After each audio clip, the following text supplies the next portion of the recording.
Welcome back to Pokemon Episode Summaries. Today, I'll be doing episode 255, Great Bowls of Fire. The episode begins with Ash instantly noticing that the shadow at the end of last episode was none other than his goddamn Charizard. Yeah, that's right, Charizard was back somehow. And it really wanted to show its happiness to see Ash as it burned him with a massive flamethrower, knocking him to the ground as he licked him straight in the face to show his love. Ash remarks that Charizard hadn't changed a bit since it had begun obeying him, very happy to see Charizard as well. But he then wondered why Charizard was suddenly here in the first place. Remembering that it should be at the Charcific Valley. Just then, a voice calls out to everyone, and both Ash and the gang and Claire recognize the voice as none other than Liza's, the lady who ran the Charcific Valley, as she arrived riding her Charizard Charla. Ash and Claire were both obviously shocked to see Liza and her Charla, but they were also equally shocked that they both seemed to know Liza, as Ash and Claire gave each other a funny look. Ash and Claire then realized that they were being impolite by not directing their attention towards Liza, as they both go up to greet her, confirming that, yes, Claire and Liza knew each other, and they were good friends. Ash wanted to inquire as to how the two met, but before he could, Brock jumped in, trying to flirt with Liza, leaving Misty to greet her instead, and pulled Brock the fuck away.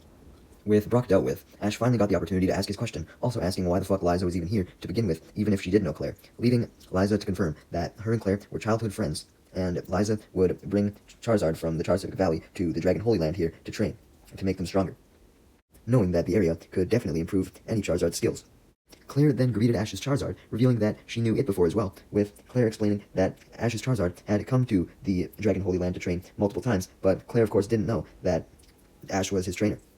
Ash then inquires as to how his Charizard was doing anyways in the Charcific Valley, leading Lisa to confirm that Charizard was doing absolutely awesome, and also added that Charizard had seemed to make friends with her Charla, although clarified that they seemed to have been more than just friends, as Charizard now wanted to be Charla's knight in shining armor, or her bodyguard if you will. Misty and Brock both realized that this meant that Charizard and Charla must have now been in a romantic relationship of some kind, leading Misty to remark how Charizard was just like Brock, and she groaned at this, as Brock was jealous at the fact that even a fucking Pokemon could find love before he could. Meanwhile, as for Team Rocket,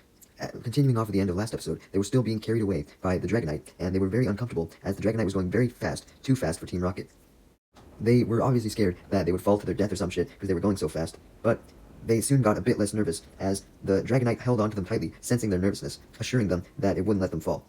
Which Meowth was able to find out by translating the Dragonite's cries. And also through translating, Meowth comforted Jessie and James even more, as he revealed that Dragonite was apparently taking Team Rocket to a very nice place. Meanwhile, Liza was wondering how Ash knew Claire, but came to the conclusion independently that Ash must have been visiting her so that he could battle her to get the gym badge, and questioned if he had managed to beat her. Ash admits that he hadn't, but clarifies that it was because Team Rocket had interrupted, having stolen the Dragon Fang,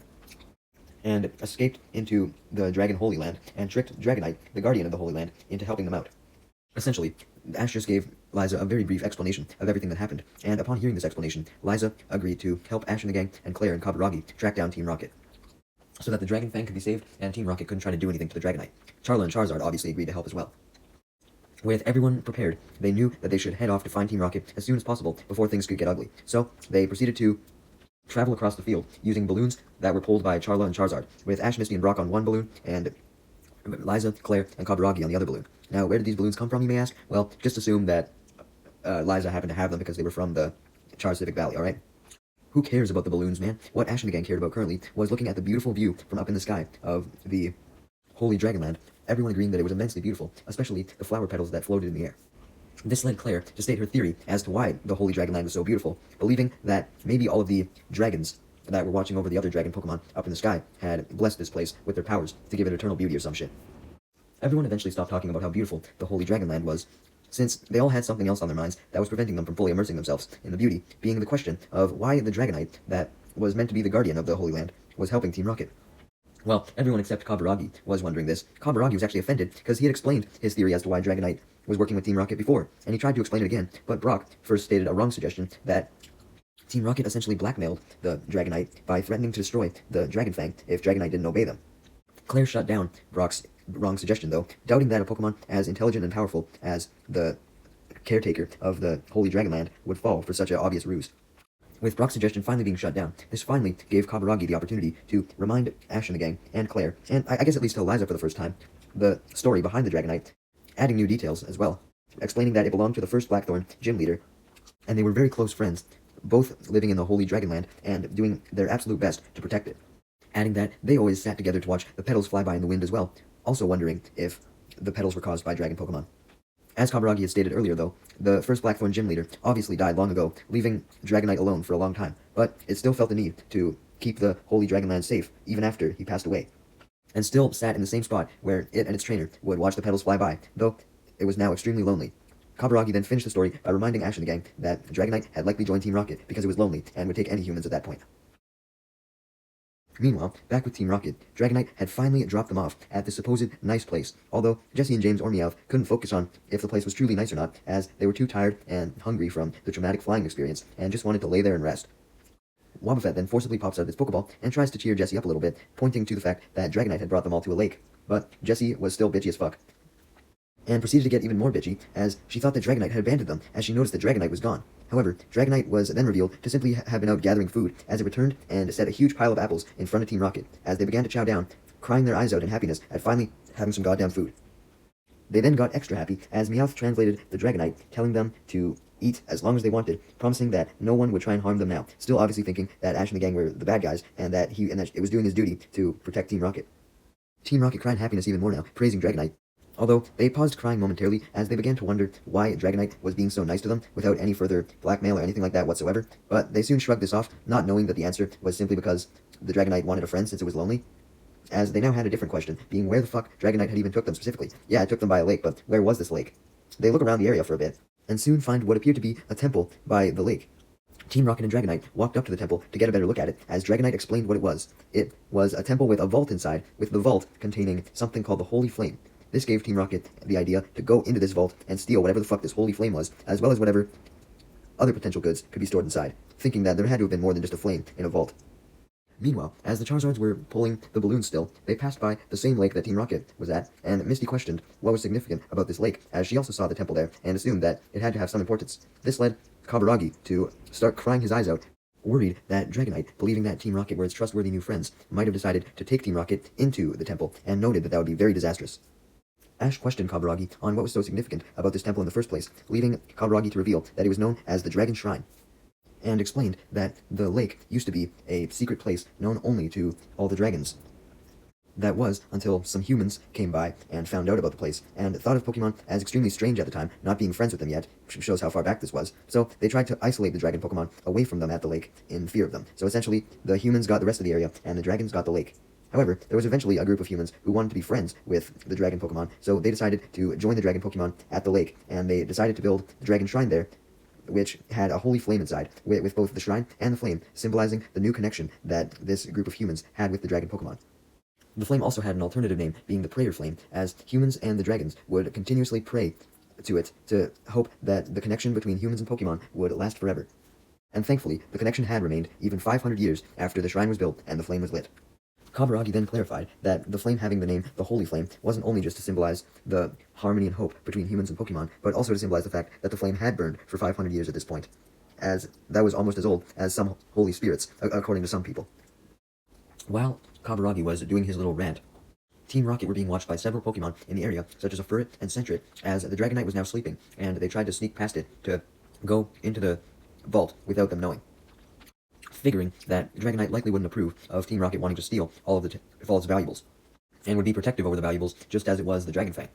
Thankfully for Team Rocket, they eventually managed to make their way into the vault, and spotted the Holy Flame,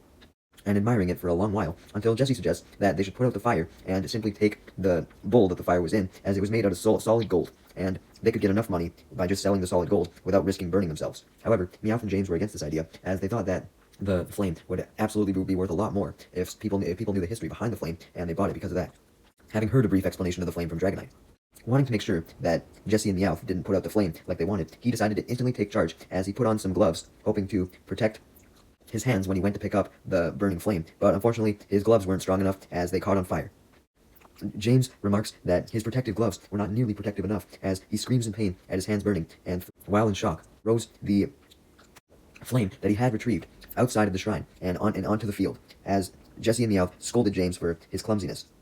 but cuts herself off in shock as she realized the disaster that James had just caused. Since he threw the flame outside onto the field had now caught fire, and a massive forest fire was beginning to start. Team Rocket is both shocked and scared, obviously, but they're able to break through these feelings as they rush outside the shrine and try and find a way to stop it, as to not upset the Dragonite, knowing that the Dragonite would get upset if its whole area that it had dedicated its life to protect was destroyed. Unfortunately, Team Rocket just got even more frightened and shocked when they saw that it was too late. They hadn't found a way to put out the fire, and Dragonite was now in front of them, blocking their path, having come up behind them, and fuming, coming to the conclusion that it must have been Team Rocket who started the fire, as they had gotten away from it, and as punishment, started absolutely beating Team Rocket up as it blew them away using a whirlwind of some kind, and then used a hyper beam. With no hesitation, despite Jesse and James being its quote-unquote friends. Team Rocket were panicking not just because they were getting absolutely beat to shit by Dragonite, but also because Dragonite's beating almost resulted in them landing in the forest fire many times. Speaking of the fire, Ash and the gang were still by the lake in the balloons, along with Claire, Liza, and Kaburagi, and Ash was the first one to notice the fire, and he declared that all the Pokemon living by the lake area could be in danger, so with that, everyone decided to head over to help evacuate the Pokemon, not knowing what caused the fire. Going at full speed, straight above the smoke that was bellowing from the lake area. Back at the burning lake area, several of these Pokemon, including some Spearow, who weren't previously seen in the last episode in the Holy Dragonland, were running away from the fire, as Team Rocket was trying to run away from Dragonite's torment so that it couldn't continue to beat them up, although it was certainly trying, as it fired many Hyper Beams, which Team Rocket were thankfully able to dodge. However, Dragonite was eventually able to corner Team Rocket and went for a full-power Hyper Beam straight at their faces. But Jesse then grabs Wobbuffet, who was walking beside them, and forces him in front, which makes him use counter on the Hyper Beam. This, of course, caused the Hyper Beam to be deflected right back at Dragonite, but the Dragonite was seemingly unfazed by the attack, as it got back up even after it had been knocked into the flames, so it wasn't even damaged from the burning flames either. All the Hyper Beam did to it was make it even angrier, forcing it to use Outrage and combine it with another Hyper Beam. Thankfully for Team Rocket, before they were hit, Ash and the gang had arrived, along with Kaburagi, Claire, Liza, and both Charizard, as Ash's Charizard used Flamethrower to stop the Hyper Beam in its tracks, making Team Rocket very thankful for Ash's Charizard, although of course they didn't admit that to them. With Dragonite momentarily distracted by Charizard, Claire sent out her Dragonair to use Rain Dance to help put out all of the flames. Although, despite the Rain Dance, the fire was raging extremely hard, so even the water wasn't enough to put it out. Meanwhile, Dragonite was no longer distracted, and was intent on taking out Ash's Charizard as revenge for what it had done to it. But Ash wanted to avoid further conflict with the Dragonite if he didn't have to fight it, since, Dragonite was likely just pissed off for some misunderstanding, so he ordered Pikachu to use Thunderbolt just to distract it, instructing Pikachu to send the Thunderbolt beside it instead of directly at it, but before Pikachu could get the Thunderbolt off, Dragonite attacked Pikachu with an extreme speed, knocking it back. Meanwhile, upon seeing how the flames had refused to go out, Brock, Misty, and Liza took action to try and lead all of the Pokemon in the area away from the fire, and also try and put out the fire. Brock did this by sending out his Onix and Geodude, having Onix use Rock Throw, which put some rocks on the fire to extinguish it partly, and he had Geodude jump in and save some Pokemon, including Rattata, grabbing them in his arms, putting Pokemon of specific species in groups together, so that they didn't feel lonely. Misty's job was a lot more simple, as she just sent out her Politoed and Staryu, and had them both use Water Gun to extinguish a lot of the flames. As for Liza's Charla, it simply swooped down and saved several Pokemon that were trapped in the fire. As for Ash's Charizard, it had taken notice of the fact that Dragonite was extremely angry with it, and this made Charizard angry, wanting to prove to Dragonite that it was better than it, and it had no reason to think that it could beat it. Seeing Charizard and Dragonite glare at each other, ready to rip each other to shreds at this point, Ash held his Charizard back, explaining that he wanted to try and reason with the Dragonite first, since it usually wasn't supposed to be this rude, and something must have provoked it, and made it desperate to try and protect its land at any cost. Ash almost lost his grip on Charizard, though, as Team Rocket then ran up to him and groveled at his feet, thanking him for saving them, amazed with Charizard's skills. Team Rocket must have been really scared by the Dragonite, huh? Really simping for Ash at this point? Well, while they were simping for Ash, Kaburagi saw that they were distracted, so he took the opportunity to steal the Dragon Fang back from James, and quickly hid it behind his back, so James wouldn't grow suspicious. As for Claire, she was on the same page as Ash, which was that Dragonite could have been reasoned with, although she definitely had more of a reason to believe this, as she had spent a lot of time in the Holy Dragonland, and therefore spent a lot of time with the Dragonite. So, Claire begged the Dragonite to recognize her and stop its attack, but Dragonite was too enraged, not recognizing her, and fired a Hyper Beam at her. Ash was still withholding Charizard, but upon seeing this, Charizard broke free from Ash's grasp, and went to go counter the Hyper Beam with a Flamethrower, and although this stopped the Hyper Beam, it caused the two attacks to collide, which caused an explosion, injuring Claire anyways, sending her flying back. Kaburagi caught Claire as she was blown back, and thankfully declared that she wasn't injured, though noted that it appeared that Dragonite was suffering from the side effects of the move Outrage, since it was just so enraged. So therefore, it likely couldn't be reasoned with. Before Misty could question Kaburagi on what the effects of Outrage really entailed, Dragonite launched another attack, this time directly at Dragonair, being a combination of Whirlwind and Twister, which hurt Dragonair so bad that it forced it to cancel its Rain Dance, ending the rain clouds and making it sunny again. Also blowing Dragonair back, of course. Since the Dragonite was so mad, the Twister Whirlwind combination was so strong that it even prevented Claire, Misty, Brock, Ash, or Liza from doing anything with their Pokemon to try and stop Dragonite. Although the massive Twister Whirlwind didn't stop Claire from finally explaining to Misty what outrage entailed, and explaining finally that if Dragon Pokemon do too many consecutive attacks, they end up confusing themselves, and that would cause them to attack anything, no matter what, even if they were previously fond of the thing they were attacking. So essentially, Dragonite had just attacked so much that it was hardwired to attack at this point. Knowing that Dragonite was confused, Ash had Pikachu go for another Thunderbolt to snap Dragonite out of the confusion, but before the Thunderbolt could land, Dragonite used another extreme speed on Pikachu to knock him back, just like before. Pikachu went to go attack again, but this time it was deflected by Dragonite's tail, being sent over to Ash as Ash catches Pikachu in his arms. Dragonite then went in to use a second extreme speed on both Ash and Pikachu this time, but Charizard hopped in a Deus Ex Machina moment to use Tackle on Dragonite. Charizard's tackle obviously didn't do much though, so Ash knew that he would have to go back to try and reasoning with the Dragonite since none of his attacks were working. So he tried to explain to the Dragonite that no one in Ash and the gang's group was actually trying to hurt it. They were simply trying to get it out of its confused state so that it could remember that it was supposed to be the guardian of this place and all the Pokemon's protector, as he then tells it to listen to all of the sad cries of the Pokemon who were about to get hurt by the fire. Unfortunately, Dragonite was too enraged and didn't understand what the fuck Ash was talking about. This led Kaburagi to come to the conclusion that something really traumatic must have happened to the Dragonite to make it this outraged, to the point where it basically had full-blown amnesia. This led James to admit what had made the Dragonite so pissed off, being that he took the holy flame and caused the fire with it. Ash and the gang were shocked, but not shocked at the same time, as they all scolded James and came to the conclusion that if they could return the holy flame to the vault somehow, then Dragonite may calm down. The first problem related to this, though, was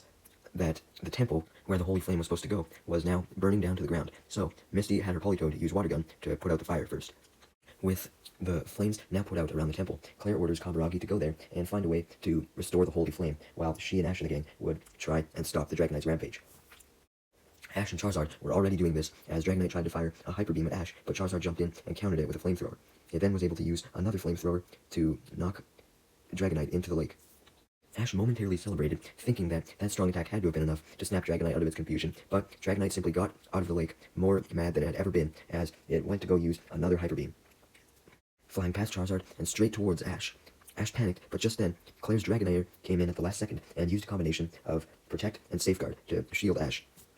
Ash was surprised, because he figured he was alone in stopping Dragonite, and that Claire, Brock, and Misty, and Team Rocket for that matter, had gone with Kaburagi, but Claire confirmed that she was going to help Ash, not wanting to let him have all the fun against Dragonite. Ash obviously accepted any help he could get, as the Dragonair went to use Thunder Wave to paralyze the Dragonite to stop it from attacking, but Dragonite was very quickly able to break free from the Thunder Wave, thanks to its sheer anger. This led Dragonair and Charizard to go completely on the offensive, as Charizard used Flamethrower and Dragonair used Hyper Beam, both at the same time, but even this failed to stop Dragonite, and it simply just made it more angry, especially when Dragonair went in for a second Hyper Beam, making Dragonite go for Dragonair as its first target, as it flies up to Dragonair mid-Hyper Beam and cuts it off, throwing it to the ground. Charizard then tries to use Seismic Toss on Dragonite, now being alone, but Dragonite dodged and threw Charizard to the ground into the woods as well. Ash and Claire were extremely worried for their Pokemon, but thankfully, both Dragonair and Charizard were able to fly back up extremely quickly.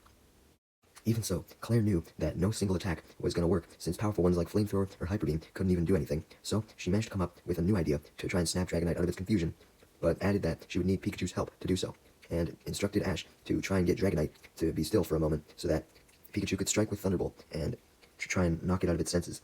Basically, the key was to actually be able to get the Thunderbolt off, which Ash had failed to do several times by this point. Claire's plan was essentially to make the Thunderbolt even stronger by having Dragonair use its powers to conjure up a storm as thunderclouds then appeared, leading Charizard to keep Dragonite at bay with a few ineffective flamethrowers, while everyone waited for some lightning from the storm to shock Dragonite and weaken it so that Pikachu could do the final blow. Unfortunately, even though Ash knew the flamethrowers would be ineffective, they were even more ineffective than he thought, as Dragonite used Whirlwind to blow the flames away, also hitting Dragonair in the process, which weakened the storm, and the Whirlwind also forced Liza and Charla to land their balloon, which they were still pulling, which now was carrying Brock and all of the wild Pokemon that Geodude had saved, as well as Geodude itself, obviously. Thankfully, Dragonair and Charizard were quickly able to recover, as Dragonite called out, which strengthened the storm, making lightning finally rain down upon Dragonite. Dragonite tried to escape the lightning barrage, but it just couldn't, and was severely weakened by this point. So, this led Ash to go in for Thunderbolt, as all of this electricity now has the same effect as a Thunder Wave, as it freezes Dragonite in place. Despite Dragonite being frozen, though, it was still able to shoot out a Hyper Beam, trying to break free from the paralysis, but Ash doesn't let this happen, as he has Charizard use Fire Spin to stop the Hyper Beam. This also sends the Hyper Beam right back at Dragonite, damaging it, but Dragonite doesn't care, as it simply goes for yet another Hyper Beam, absolutely furious. But Brock and Liza watch from the ground as the Hyper Beam gets deflected by Charizard's Fire Spin yet again, causing the Dragonite to be so damaged by both the Hyper Beam and Fire Spin that it goes plummeting down into the lake. With that, Charizard and Dragonair meet up with Ash and Claire, and the four of them watch, wondering what had happened to Dragonite, holding their breath in suspense when suddenly Dragonite emerges from the lake. Ash thought that the Dragonite was still completely fine, so he ordered Pikachu to fire another Thunderbolt, but he then stopped, as Claire noticed that the Dragonite wasn't angry or confused anymore. Ash wasn't sure about this, so he instead ordered Charizard to join in on Pikachu's attack, but Claire ordered Ash to wait, sure that Dragonite's anger had subsided. Ash noticed that Claire was right in the fact that it did look like the anger had subsided, but Ash remarked that the Dragonite still looked confused, but soon realized that this was only because it didn't know how the area had got so withered and absolutely fucked and destroyed. So it flew down to go examine the area as it picked up a chunk of dirt that had been ripped from the land, noticing that all of the flower petals that it loved so much had been burned as well. Dragonite began to cry immensely at the damage that was caused to the Dragon Holy Land, and cried even more when it realized that it was the one responsible, wondering how it could have let something like this happen, and how it could have let its anger confuse it so much. Charizard and Dragonair then fly down and watch with Ash and Claire as they see the regretful and extremely despairful Dragonite bawling its eyes out, as all of the wild Pokemon that Brock's Geodude had saved soon come over to the Dragonite and try to comfort it, knowing that it didn't do it on purpose. Thankfully, all the wild Pokemon's comforting begins to work as they all hug the Dragonite, making it a little happier. With Team Rocket's help definitely not being needed now that Dragonite was being consoled, Misty and Kaburagi ordered Team Rocket to go the fuck away, and they happily obliged. Just then, though, Kaburagi realized that Jesse and James had stolen the Dragon Fang back from him at the last second when he wasn't looking. So, Kaburagi calls out and telling someone to do something, leading Pikachu to use Thunderbolt on Team Rocket to send them blasting off, also knocking the Dragon Fang out of James's hand as it falls to the ground and Ash catches it, preventing it from shattering. Kaburagi and Brock then request Geodude to go and find the Holy Flame, and it manages to find the Holy Flame that had started the forest fire, still lit, even after all of that. But now that it was placed on burned ground, the fire wasn't burning anything else. So, anyways, Geodude quickly picked up the Holy Flame and returned it into the temple's vault, because thankfully, only the outside of the temple was burned, not the inside. Ash and the gang, Claire and Kaburagi, then joined Geodude inside of the temple as they watched the Holy Flame burn brightly, happy that it was saved. Kaburagi was about to suggest that everyone go back to the gym, instead of just sitting around watching the flame all day, but says it in the form of a pun, explaining that he did like watching the Holy Flame as a way to remind himself of the bond between humans and dragons, and admire dragon Pokemon such as Dragonite's strength and growth, but didn't want to dragon out his viewing time of the flame. Get it? Dragon out instead of drag out? Ha ha ha. Yeah, everyone else found this so funny too, that they had actually left the temple long ago while they were waiting for Kaburagi to finish his joke, because it took him so long. This leads Kaburagi to rush out of the temple and run back to the Blackthorn Gym where everyone else had gathered. As Kaburagi arrived, Claire thanked Ash and the gang and Liza for all their help, leading Ash to ask if, as a reward, he could continue his gym battle with her, leading Claire to agree, stating that they would battle tomorrow, as her Dragonair and Ash's Pokemon needed some rest. Liza then saw that it appeared that Charizard had heard about the gym battle and wanted to help Ash win, so Liza suggested that Ash temporarily put Charizard back on his team, since he was currently here and Ash could use a little more power for his gym battle against someone as strong as Claire. Ash obviously accepts, leading Charizard to use Flamethrower on him in pure excitement to join the battle, as Liza laughs and claims that was Charizard's way of wishing it and Ash good luck during the battle. With that, the episode ends with Ash getting ready for his final Johto gym battle, for real this time, as a wild Wynot was hiding in some nearby bushes, eavesdropping on Ash and the gang's conversations. This was the Wynot that ate Jesse's donuts before, huh?